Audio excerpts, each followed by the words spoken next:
I told you we'd finish up on this last one, and we're going to try everything we can to get this one finished. I'm going to paint this, I'm going to paint the door, and then we're going to paint the gnome. And I know I've been calling it Hobbit, but actually we've been working under the gnome kind of thing. So let me get started on that. I like to take this refined linseed oil. I've been using it for a couple years now, and I like the way it helps me. I'm going to paint over it acrylic, and I know oil and acrylic don't work, but in this case we make it work. And so it may not be the best way, but again, it seems like every time I turn around I'm changing what I'm doing just to try to find out new ways of doing it. I don't have much to paint on here, so I'm just going to grab a stiff bristle brush because that'll allow me to get in there. I'm just going to give a little bit on there, and the face is all I've got, the ears and the face. And I'm not going to worry about a little bit of splash over into another part of the face that doesn't do that, doesn't need that, like the hat or something. It's not going to make a difference when I get around to painting it anyway, because I usually paint this and just let it sit there for a little bit because I want it to really kind of soak into the head. And so I'm going to do this part where I've got the face and I've got the ears, and that's all I got to worry about. And I'm just going to let that sit off to the side. I'll go clean that brush out later. Bristle brushes don't cost much. I don't know why I don't just throw them away, but I don't. Alright, cap that back up, and I'm going to start from the bottom and work my way up the door. So I've got the lintel. I'm going to paint this dark brown, kind of a raw umber color. And then I want to color this green. And if you know me and you've watched me paint, you know that I paint well, I don't know that I do any different than anybody else, but I'm going to start with a dark green, and this one's plantation pine.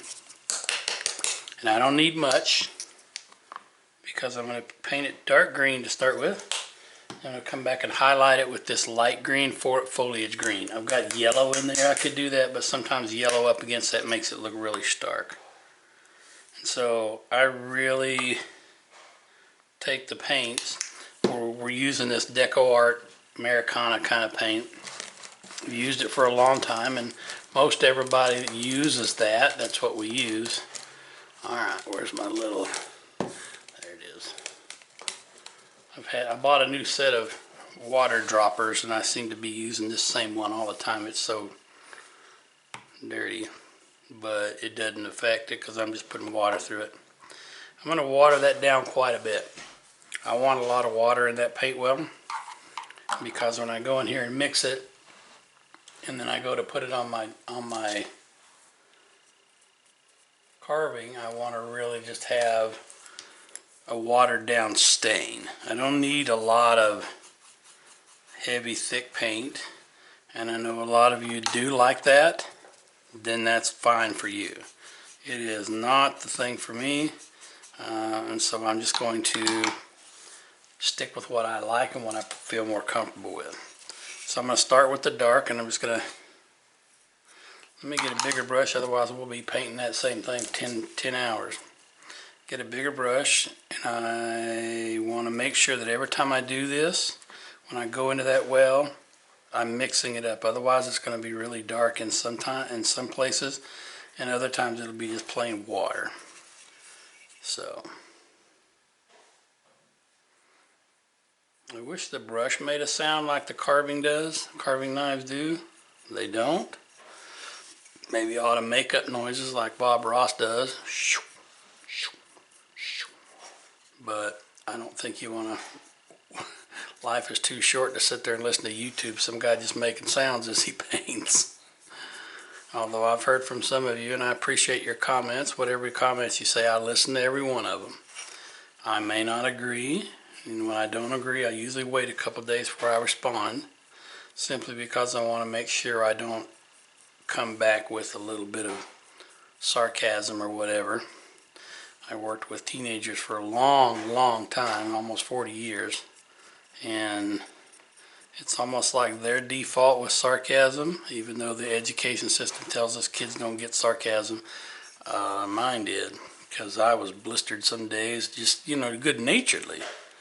But we had a lot of fun with chatting with each other and having conversations, telling jokes, and them telling me their lives. And so I know that they get more sarcasm than we give them credit for. And they're funny, and they're fun at it too. And I think they enjoy that banter, because as you get older, as a teenager, as you get older, you want more and more higher level conversations and interactions with people than them treating you like you're four. I've had a very successful run at working with kids in my life, and I still work with a few. And I think it's because I got down on their level, I got to wherever their level was at, and I got to have fun with them. And I got to enjoy what I was doing.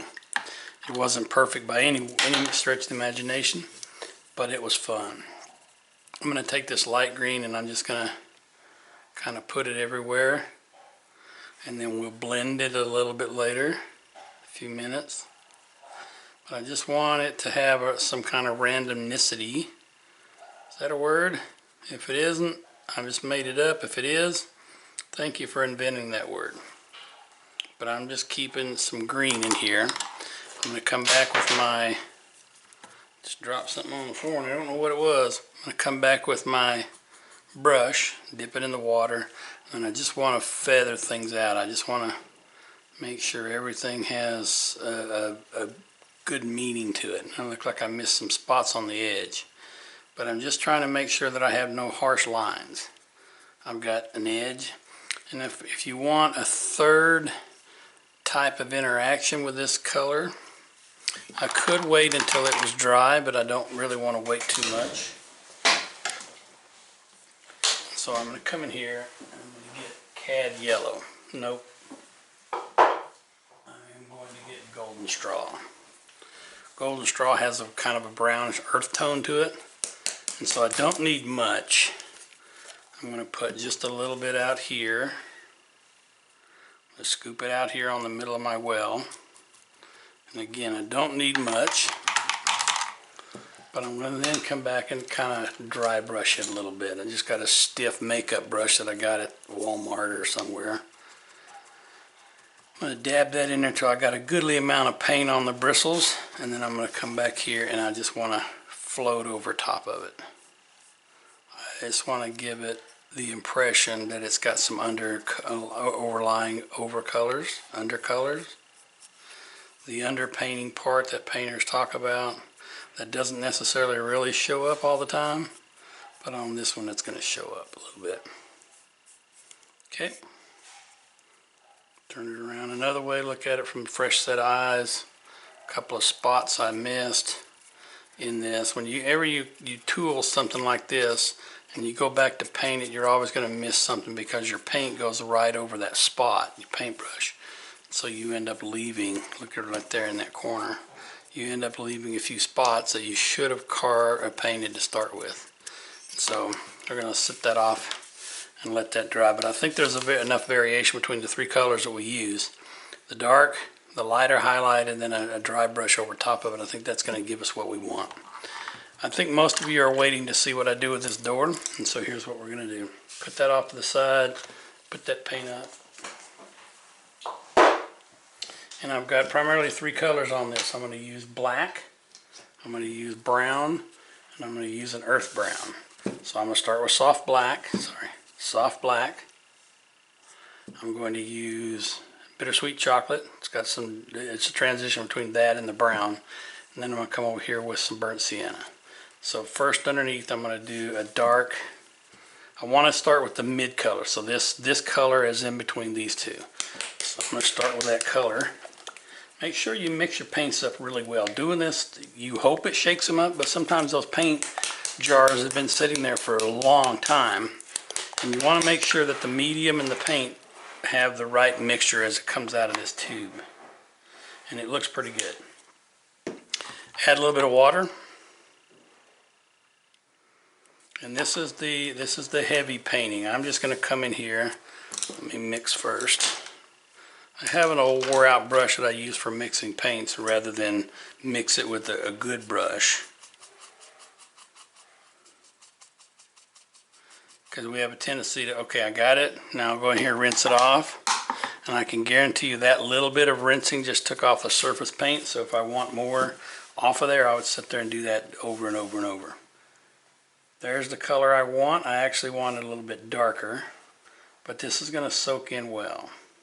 And I want to outline where the door is, where those boards are. And with all these V-tool lines in here, it's going to flow out. So I don't have to try to sit here and piddle, play, and putter with it, as Jerry Yarnell, the painter from Oklahoma, says. It's funny, a lot of my favorite artists live in Oklahoma.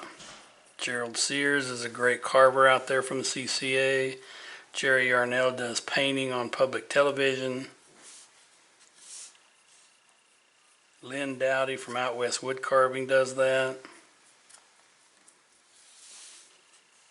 Sid Clevenger, who does rough outs, lives in Oklahoma, or sorry, he lives in Missouri, my fault. But there's a lot of things going on in Oklahoma, and I just think it's a good place to be an artist, I guess. I hadn't been there since I was a kid, so I don't remember much about it. My mom and dad got a divorce when I was young. Dad moved us to Tennessee. My mom wanted us to visit. She lived in California. Those are not two places that really you can slide into very easily. Back in the 70s, it was a monumental undertaking to travel across the country, and I imagine a drive from Tennessee to California hadn't gotten any easier.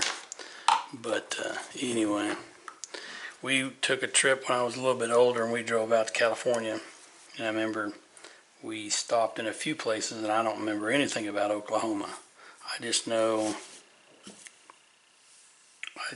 that's a place that we did stop. It's not very dark, and so I'm just going to go back in here with a little bit of this burnt umber, and I'm not going to mix that real heavily, but I don't want it too light either. And this is just adding you know, you ever looked at boards and you see them, they're not all one color. So as I come in here, this is an undertone that's going to show up in just a few places. You can see that I'm kind of just dabbing it around because I don't want streaks as I go down. I want it to be dabbed around and just add a little color. It probably isn't showing up very much in the camera, but I want to leave spaces with the dark behind there, spaces with the warmer wood. So I'm just dabbing it everywhere. We'll come back with the hairdryer in just a few minutes and we'll clean that off. And then I'm going to come in here and I'm going to blacken that. But give me just a minute. I'm going to pull out my hairdryer and turn it on for just a few seconds. See if I can do it without making a mess.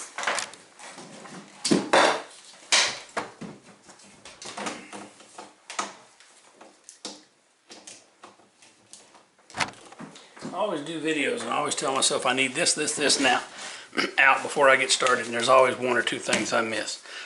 For about 15 seconds I'm going to hit this thing, so if you don't want to listen to the sound, just turn it down.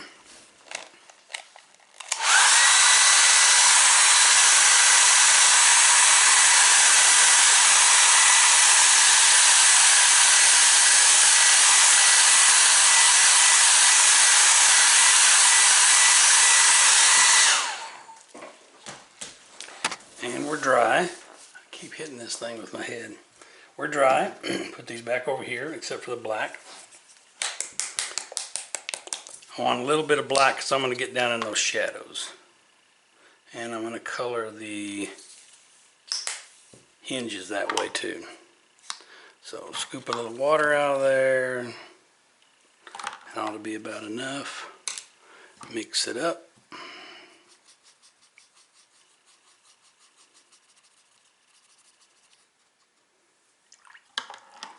And we're going to come back here and color these. Yep. Okay, so I don't know what's going on with the latest soft black that I picked up, but it's got almost, can you see almost a purple look to it?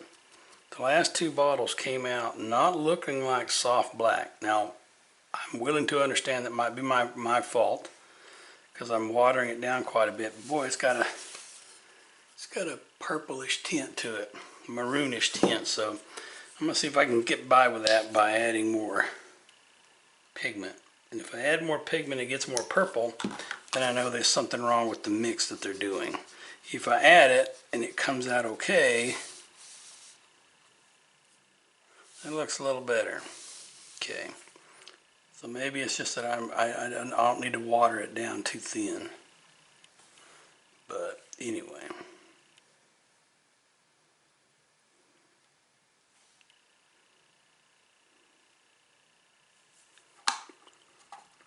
I was a painter for quite a while.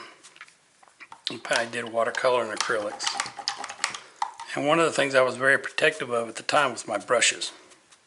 Putting them to canvas can be really, really hard, but they can also be really, it can be where it's not quite so hard as well.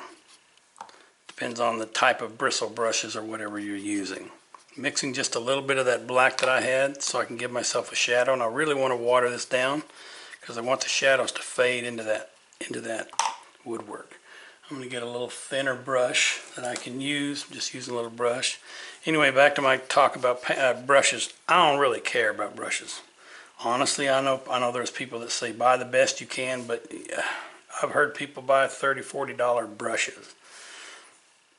I'll be honest with you. I look at brushes as they're a tool. They're not going to tell me what to do. And I can't let the brush tell me what to do. I have got to go the way I think I need to. And after painting for a while, I think I got a halfway decent idea of what I need to do. I certainly don't have all the answers, and I don't expect anybody to believe that, even if I said it as gospel truth. I do have an ability to be able to know where I'm going. And so one of the things I'm going to do is I'm going to take a flat brush like this, get it wet, get those bristles activated, get it wet again, and dab that onto my towel. And then I'm just going to come in here and I'm going to feather those lines. Not sure if you can see the harsh lines where I put the paint down. I don't like harsh lines. It's a border that just doesn't look good. So I'm going to come in here with a wet brush, and it's going to help me flow that paint out and blend between the two paints. So I've got black and I've got burnt sienna on here, and I want to keep those fairly distinct, but I don't want straight lines on them. So hopefully you can see where I feathered it out. Let me get a little more light over here, and maybe that'll help. And you can see that I've done that in a way that allows the colors to flow. Now I could go in here and do a few more in here, but I think for my purposes that's okay. Okay. So on that one I used bittersweet chocolate, burnt sienna, and soft black. Sorry. Again, be careful with this new Americana soft black. It used to come out in nice dark brown chocolate black. Now it's coming out more purplish. I want to go to the stones, and I'm going to start with an undercoat of Gray Storm. This is a dark gray, and I want to come back and add some highlights with slate gray. So I'm just going to I'll add a lot of this storm gray because it's going to go all the way around my stones. And then I'm going to come back with some light gray. Come on out of there.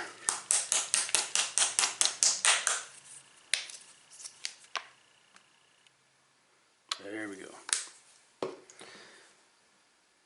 And you can see that gray. It's not a very dark gray when I compare it to the slate gray. And so I may have to dress up that dark gray with a little bit of black just to give it another undertone. Come on.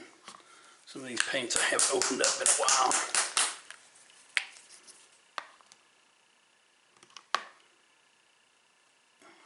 There we go.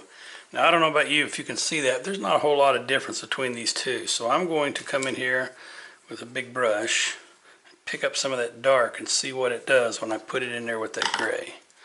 Use my mixing brush.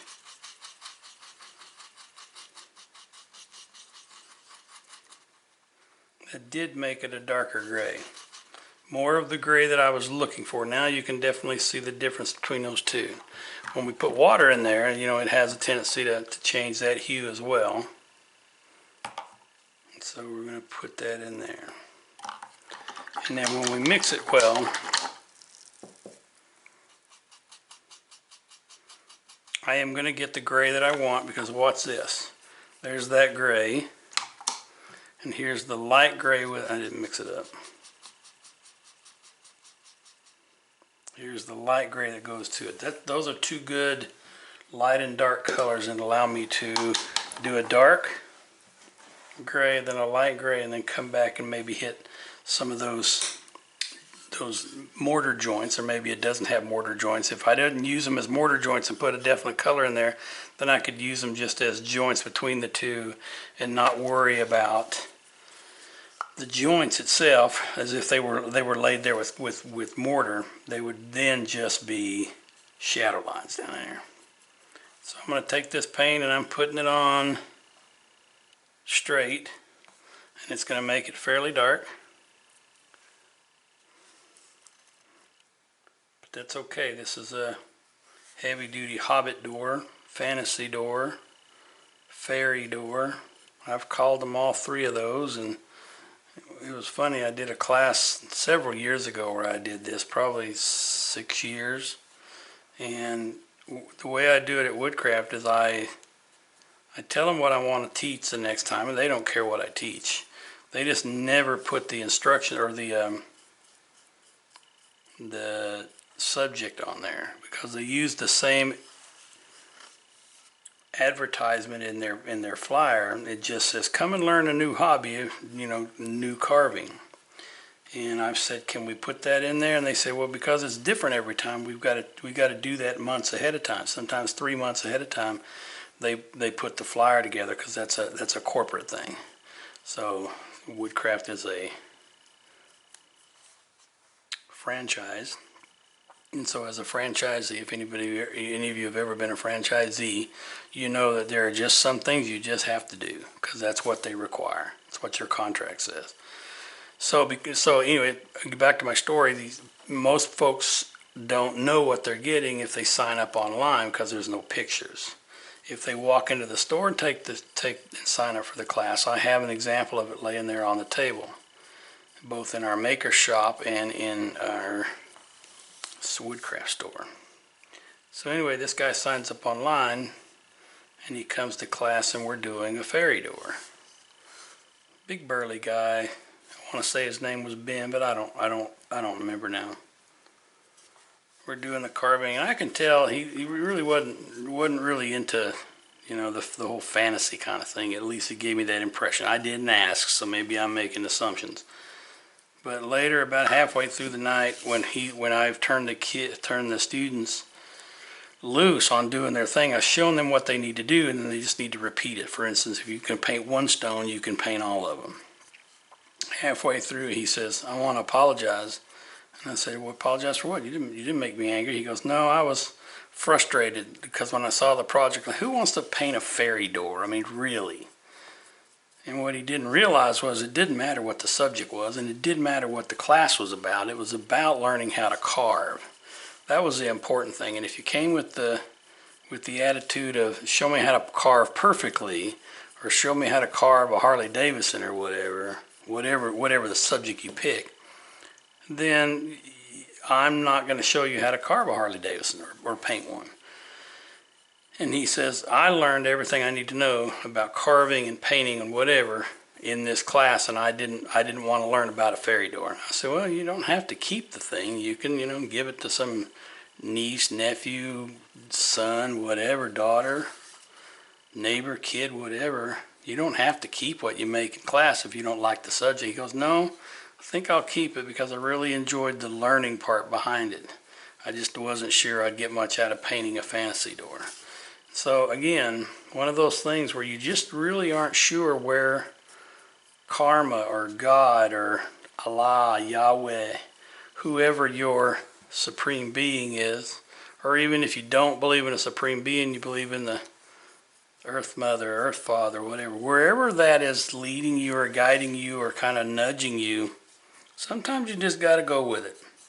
Sometimes you got to be open to the, as I was saying earlier, the ambiguity of life. Ambiguity of life says you're not in charge. You probably won't be in charge of many things in your life, and you never know what's going to happen. I don't want this to be completely dry, but I do want it to be a little dry. So I'm going to hit the hairdryer for just a few seconds, so watch your ears.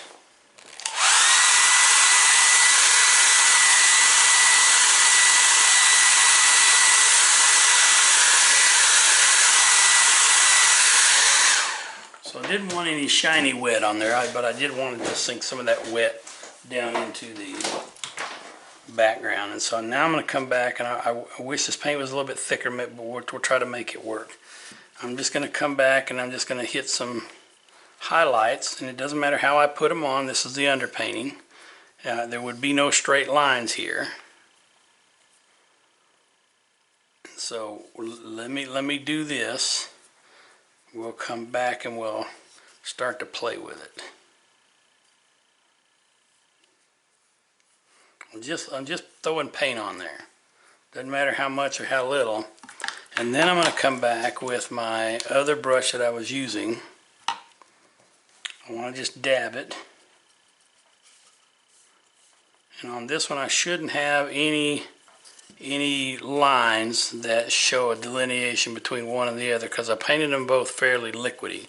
So when I put them on there, they should go and flow with each other. And so see those gray parts right there? I want to take the harsh lines out of it and make them look like they are really part of the carving itself. And then I just wipe some paint off and I swirl that in there. The inside as well. Don't forget the inside. You'll need some color.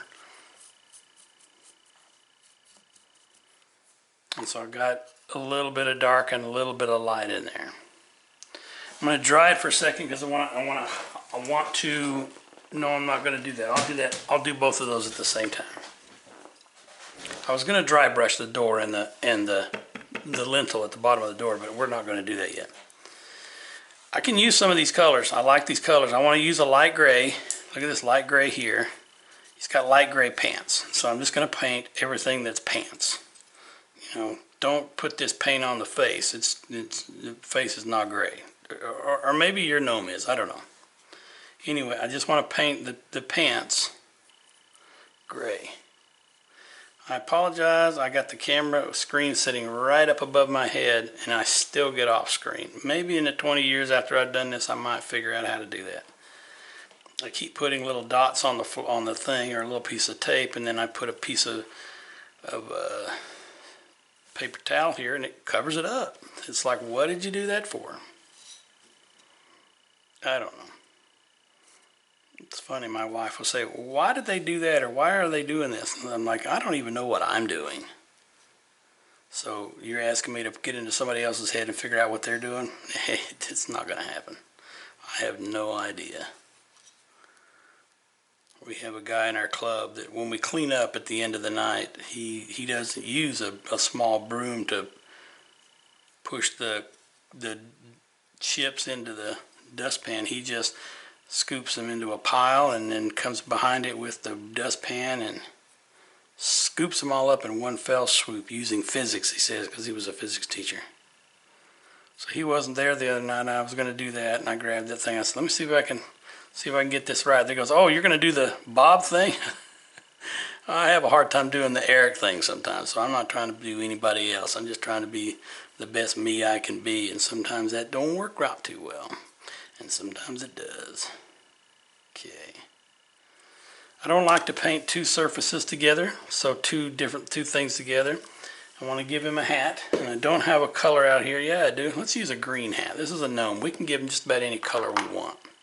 So I'm going to paint his hat with this round brush. And actually, you know what? I want a smaller round brush. Let's see, that might work. Charge it up. Get it ready to go. And then I'm just going to paint that hat green.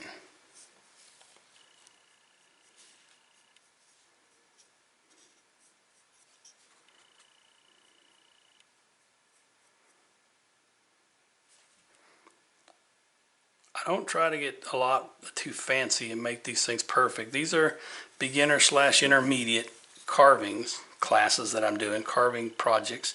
So I'm trying not to sit here and worry about perfection. I know I've said this before, and I hope I never stop saying it, but perfection is kind of like the enemy of done, the enemy of completion. Mainly because it's hard to be perfect and get done, because there's always something I could do to make it better. And in my opinion, there's only one thing that's perfect, and it ain't me. And so I'm not trying to be perfect. I'm trying to be me, and I'm trying to do it at the same time enjoying what I'm doing. If I had to sit here and spend 20 hours on this guy, making every little stray cut mark disappear, or making sure I get rid of every little piece of paint that didn't come out with the same hue as something else, I'd never get anything done. And because I do shows and I sell carvings and I do videos and I donate carvings to people for their organizations, I would, if I had to worry about being done perfectly, I'd never get done. See right here, splotched over onto that. Let me show you how to take care of that. I want to get a kind of a stiff brush, and I want a little water on it. And I'm going to come in here and see if I can't scrub that off. And if I can't scrub it all off because it's stained the wood, I can cut it off. I can try rubbing it with my finger, or I can just paint over top of that. I don't have a paint color that's going to color over that. So let's skip to the shoes while the rest of that dries. This little burnt sienna that I used earlier are great for doing shoes, making them look like they're almost woodland-like shoes, almost moccasins or something, made out of fur. Excuse me.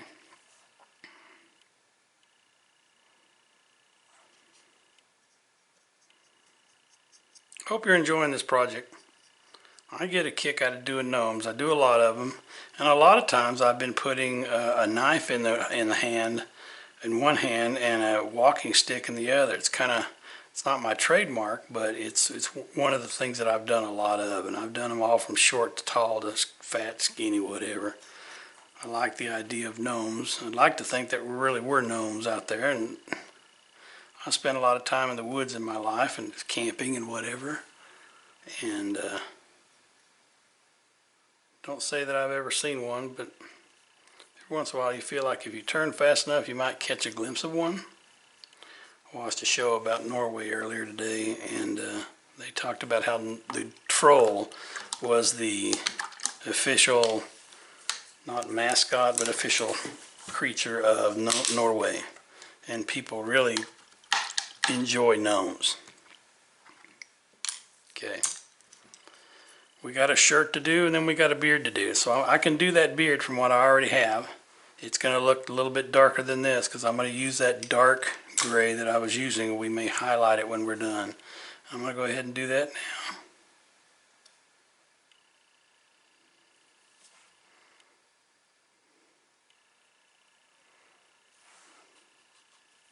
If you remember, I took that storm gray and added just a little touch of black. So it's really making this beard dark. So we'll definitely need to add some highlights, dry brushing to it to bring out the features, because when you carve things a lot of times with one value, one kind of paint, it looks very flat. And I can tell you from the comments of some of my carving students or my customers or whatever, that's not what they're looking for. They're not looking for flat. They're looking for something that has some character to it. And so the more you can add interest to your carvings, the more likely it is somebody's going to enjoy seeing it. Whether they buy it or not, or want you to give it to them, or enjoy it when you do donate it, people they just like getting that stuff. I did not carve any eyebrows in, so I'm going to take a little bitty brush and just add a few eyebrows in there later. Okay. Spot right there on the bottom of that shoe that I didn't cover. Usually when this is when my carving like this is going to be part of a scene or a diorama, I'll go ahead and cover all the wood, because this guy is going to be glued down. I don't know whether it's going to be glued down permanently or I'm going to screw it in or whatever. But anyway, this is for class purposes, so you have an idea where I'm going. I really want a kind of a red color to drown that out, and so I'm going to get a Santa red color. And I got one more well left.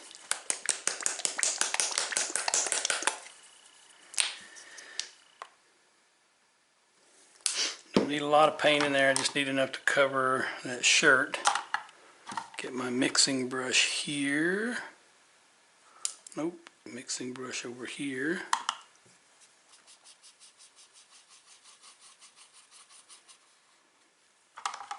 Okay. See if that covers up that green that we had there. A little splotch right there. I think so. Paint's pretty thick. I didn't add a lot of water to it. In fact, did I add any water to it?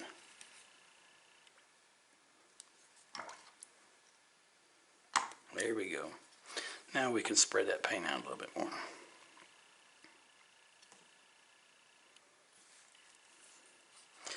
I'm doing this for demonstration purposes, so I'm getting a little hasty.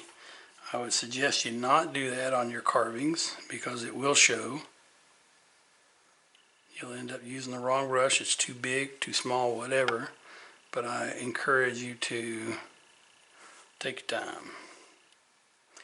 Now, I was in class last week and the instructor was talking about how acrylic paints cure, and it generally takes them about 24 to 48 hours to finally cure. They'll dry, but they haven't set up and sunk into the wood very quickly. So I'm not going to make you wait on that. It'll be done when I'm done. And post the video and we'll get you started on your version of this Hobbit door, fantasy door, gnome door, whatever you want to call it.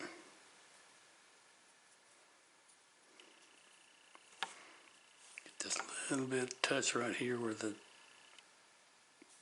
hand is. Going into the pockets. Kind of liking the way that he looks just for a basic gnome. It doesn't have to be anything real fancy. Hair dryer, here it comes for 10 seconds.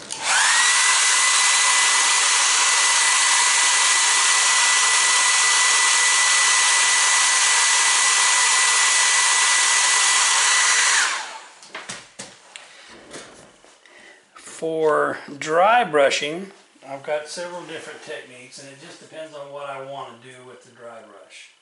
Here's what I'm going to do. You can do it in a lot of different ways. I can take the light gray and do a dark gray in the shadows. I can do the red and do a lighter red for the highlights. I can do the same thing with the green. A lot of times what I do is I just use buttermilk. I say I use buttermilk, and now I can't, well, there it is, upside down. I use buttermilk or light buttermilk. If I was doing a full-size Santa, and let me show you the full-size Santa that I just did.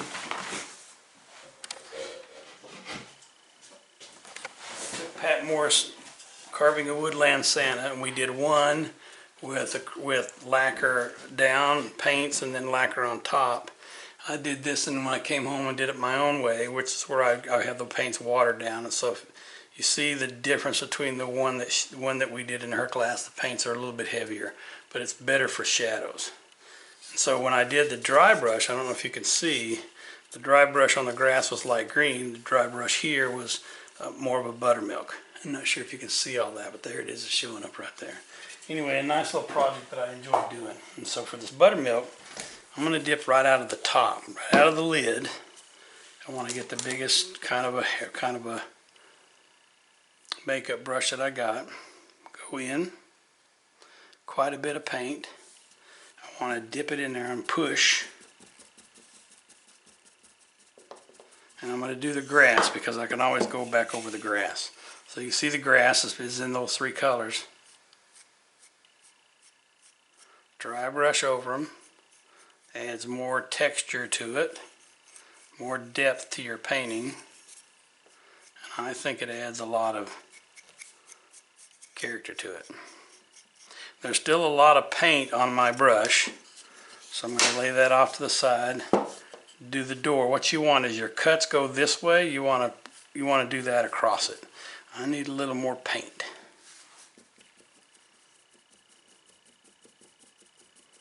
Still got a lot of paint in there, if you can see that.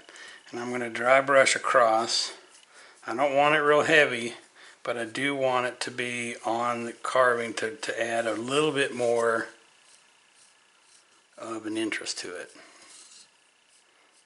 You're trying to give it as many layers of complexity as you can without being real complex, because we're doing caricature carvings, and unlike realistic sculpture, birds, wildlife, or something like that, it's easy to sell some of those things, and it's easy for people to be interested in.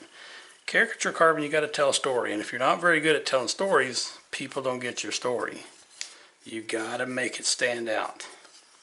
Okay, I'm going to try with what I've got left in my brush for the gnome, and so we're just going to go across his head. And if you get it too much in there, you can always come back and wipe it off.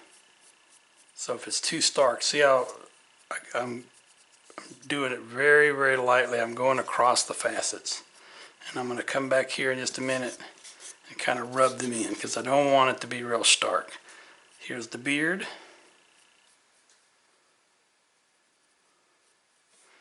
Getting in there. Yep, don't want it on the skin. If I can keep from doing that. Get it over his shirt. Just hitting those facets.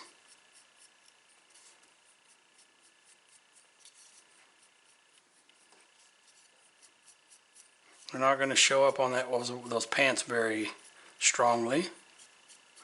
But here's where you, as you go over it, you get an idea of where you put too much paint or not enough. You might have to go back. But it also could prevent you from doing that, because if I had a white spot right here and I went over it with this around it, that white spot would just kind of fade into whatever I have. Okay. You can see I've still got a lot of paint in there. If I went over here and did this, you can see all that yellow right there. Now it really shows up on the camera. There's still a lot of paint in there. I could go back and do a few more things, touch up a few more spots. Okay.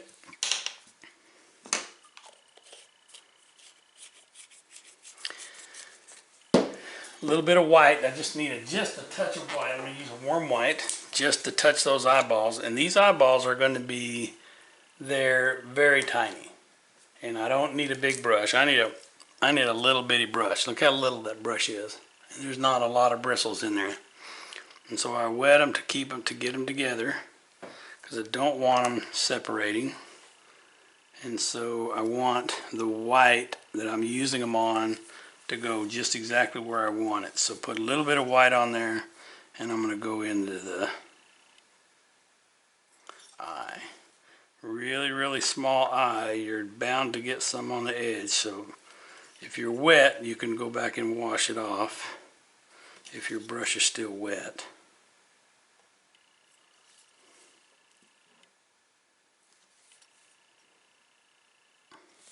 Got the eye. And because this thing is only 3 1/4 inches high, I need a real simple eye in there. And so I'm going to take a dark black, a soft black, and I'm just going to give it just the indication of an eye. He's going to be standing like this.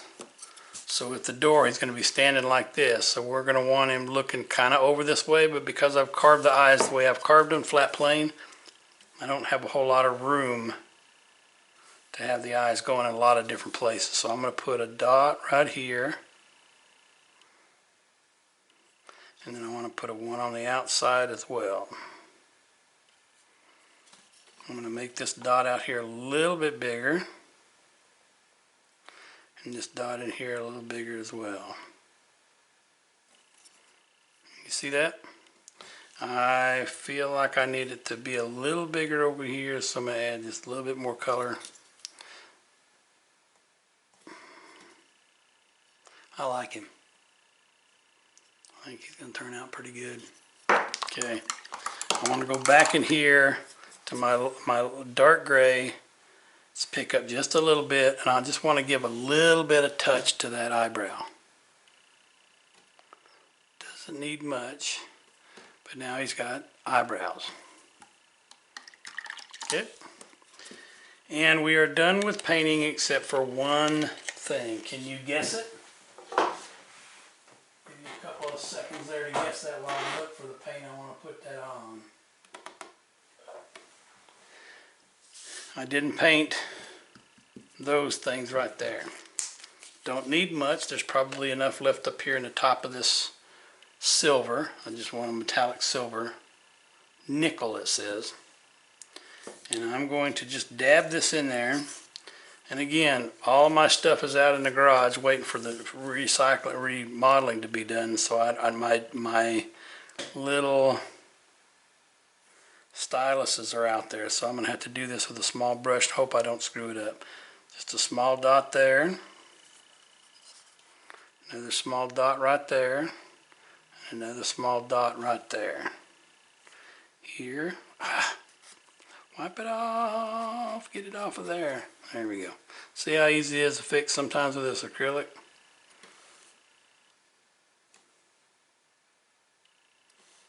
Gosh dang it.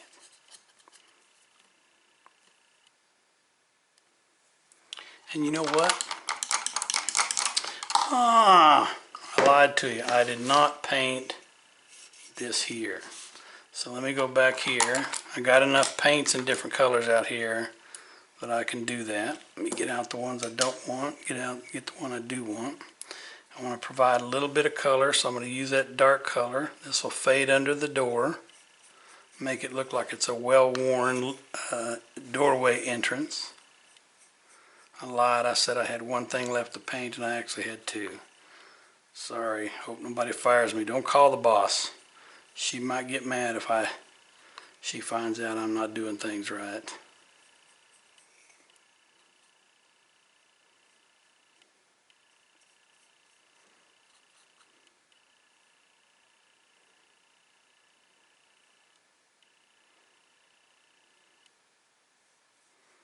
Now again, because I like the richness of this raw umber or burnt sienna, I'm going to come in here and I'm going to put a little bit here in this water. Let's water it down. I just want to add some character to it. Dip back in that water so I can get rid of harsh lines. I've got two colors on there. Alright, I don't want to promise you that I'm completely done, but I'm just about completely done. Let me hit the hairdryer. I'm going to hit the hairdryer for about 20 seconds. Here we go.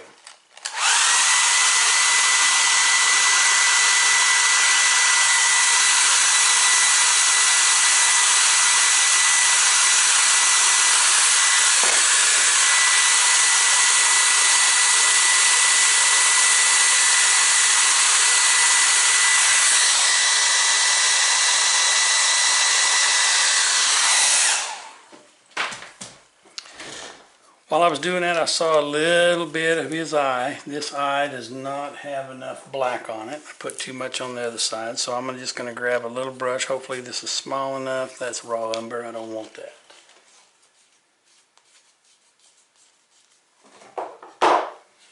Black.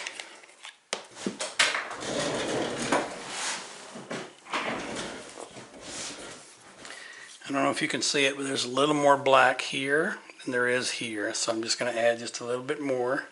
I don't need a whole lot, and I hope I can do this with this big old brush.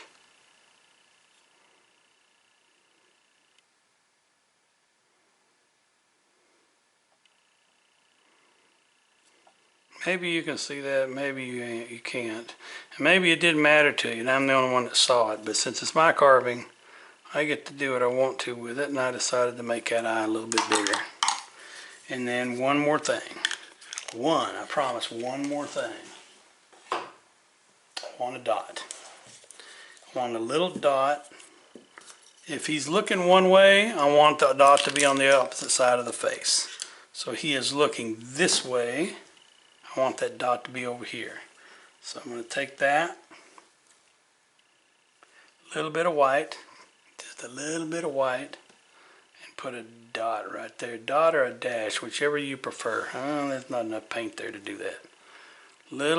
Just a little bit to make it look like this eye is coming over. Gosh dang it. This brush, the hairs keep separating. Okay, a little bit more over here.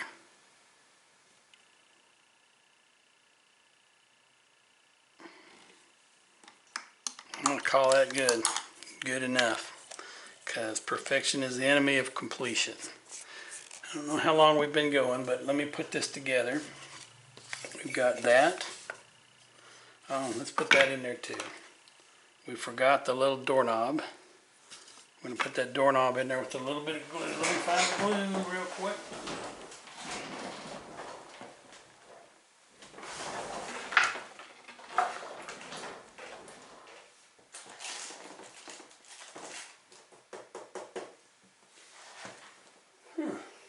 Anyway, I got glue here. There it is. I moved it. I got this Zap-A-Gap. It's really good. I just want a little dot right there. The only thing I don't like about Zap-A-Gap is it has a tendency to close up when you shut it. See if we can get that open. Come on. Alright. We're going to use something else. Let's use a little bit of this super glue since I don't want you to have to sit there and stare at me doing something for 20 minutes. Put a little bit of this wood glue right in that hole. You can see it. We're going to drop that in there, wipe off any of the excess glue. It'll actually dry fairly clear, so I don't have to worry about that. I'm going to push it down to kind of get the idea of it in there. And there's that door. Close up this glue. I got to work on it next time I do anything with it. Get this glue out of the way with the lid on it. Okay. We are going to put it together, see what it looks like. 2 screws. 1, 2. We got the drill bit with the screwdriver bit on it. I gotta drop that little bit down there. It's not magnetic. Most of the other drill bit holders I've got, bit holders, is magnetic, and this one's not. I want to get that started just a little bit.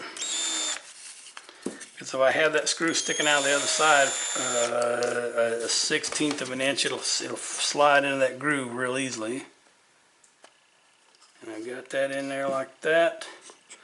We were going to glue it real quick, weren't we? I'm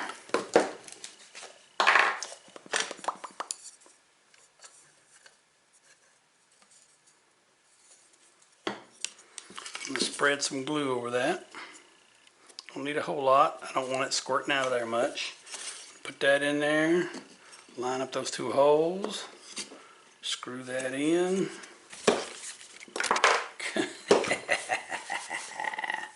It don't want to stay there, so I'm going to make it stay. Can you see what I'm doing? Slide over here a little bit more.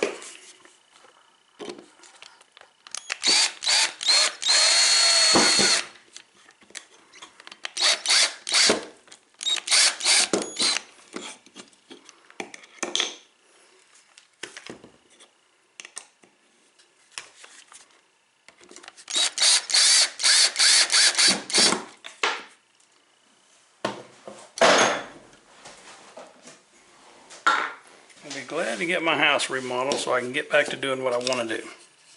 Look at that.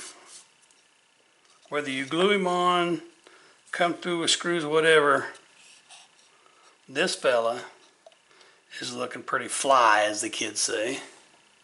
Look at that. That's your fantasy door. Every which way you do it. I did not put a window up here. That's a little bit more complex if you feel like doing that. The gnome in here, the home he lives in, and I believe we're done. Thanks for watching. I hope you do this project. I hope you enjoy the project. I do. I've done this in several classes. I really enjoy it. This is the second or third time I put one of these guys here, and so we're going to call him good, and we're going to enjoy him. Thanks for coming along for the ride.